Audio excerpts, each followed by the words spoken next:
Hey everyone, Dean Somerset here. We're going to do a quick squat fix. Josh is here. He's got a little bit of a restriction to his squat because of a previous knee injury. So as a result, he doesn't quite get as low as he should when he's going through a squat.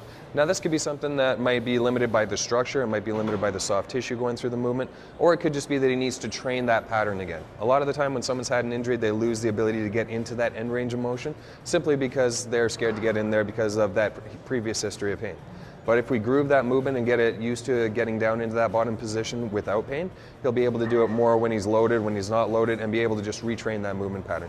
So Josh, show everyone how you squat from the front, and we'll see how deep you're getting.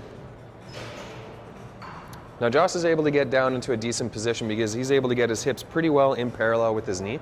When we first started training, he wasn't getting quite that low, but he's been able to see some really big improvements. Now turn sideways and face that way.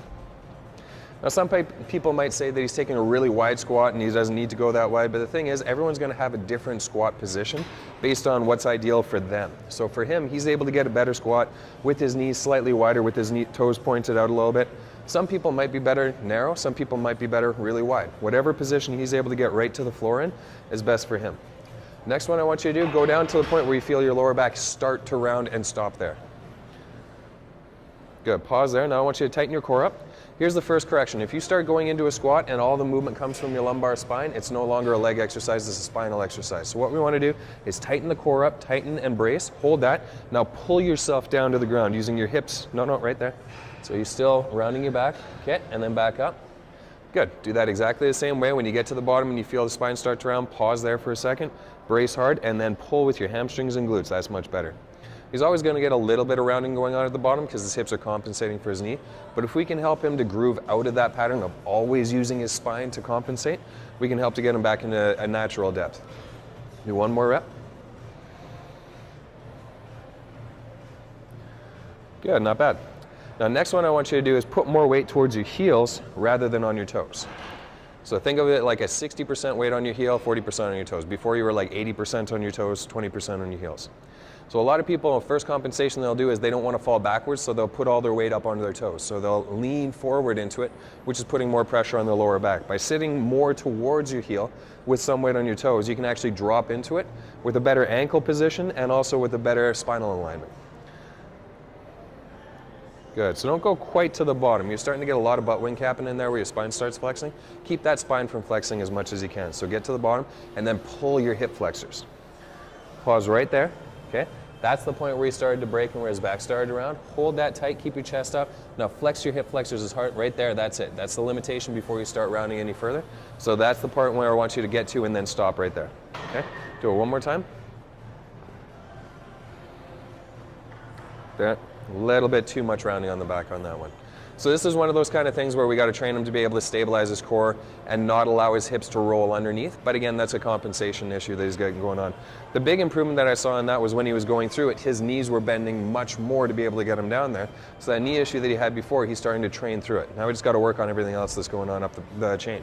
Let's get a bar on your back. Lightweight, not getting crazy here. So let's go sideways view. So get the bar low on your shoulders. Low, right there, good. Now bring your hands in a little bit closer. Grab the bar like you're trying to make knuckles to the ceiling.